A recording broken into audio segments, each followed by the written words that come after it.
او د حضرت عمر رضی الله عنه مرتبه او مقام چې هغه د الله جل شانه په حکمونو نبی پاک صلی الله علیه وسلم په طریقو باندې چلیدلی و.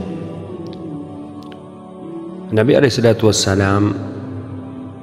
د عمر رضی الله عنه په باره کې فرمایلی لو كان نبي بعدي لكان عمر بن الخطاب که زمانه پس څوک نبی جوړېدی نو هغه به عمر رضی الله عنه. حضور پاک صلی الله علیه وسلم فرمان دی رأیت قصرا بفنائه جاریه چې کله زه د معراج په شپه باندې جنت ته لاړم نو هلته ما یو عالیشان محل ولیدو چې ډېر ښکلی محل و. د هغې په صحن کې یو نوجوانه حوره ناسته وه. ما تپوس وکړ لمن هذا یہ محل کس کا ہے دا محل د چا دی نو ما ته جنتیانو دا خبره وکړه لعمر بن الخطاب چې دا د عمر رضی الله عنه محل دی. فأردت أن أدخله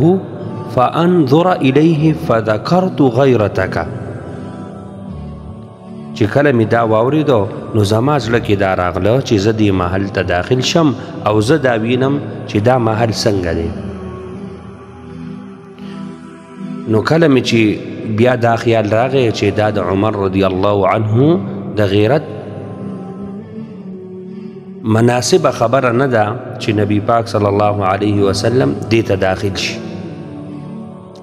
نو عمر رضی الله عنه چې کله دا خبره واورېده بأبي وأمي یا رسول الله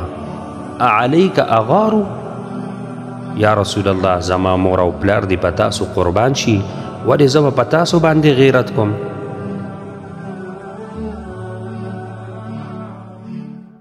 په یو موقع نبی پاک صلی الله علیه وسلم حضرت عمر رضی الله عنه ته وفرمیل یا ابن الخطاب والذي نفسي بيده ما لقيك الشيطان سالكا فجا قط الا سلك فجا غير فجك چې د خطاب زویا قسم دې په هغه ذات باندې چې د چا په قبضه کې زما ساده چې ته هغه کسی چې شیطان تا په کومه لار ویني نو شیطان ستا د یاري د وجې هغه لار پرېږدي او بلې لارې ته لاړ شي. یو وارې نبی پاک صلی الله علیه وسلم خپل د کور نه راووتو او جومات ته داسې داخل شو چې یو طرف ته یو صحابي حضرت ابو بکر صدیق رضی الله عنه او بل طرف ته حضرت عمر رضی الله عنه په داسې شکل کې چې نبی پاک صلی الله علیه وسلم د دوی دواړو لاسونه نیولي او جومات ته داخل شو. هکذا نبعث یوم القیامه وی دقه شانې به د قیامت په ورځ موږ راوچتېږو. نبی پاک صلی الله علیه وسلم وفرمایل چې داسې به موږ د قیامت په ورځ راوچتېږو. حضور پاک صلی الله علیه وسلم فرمان دی ما من نبی الا وله وزیران من اهل السماء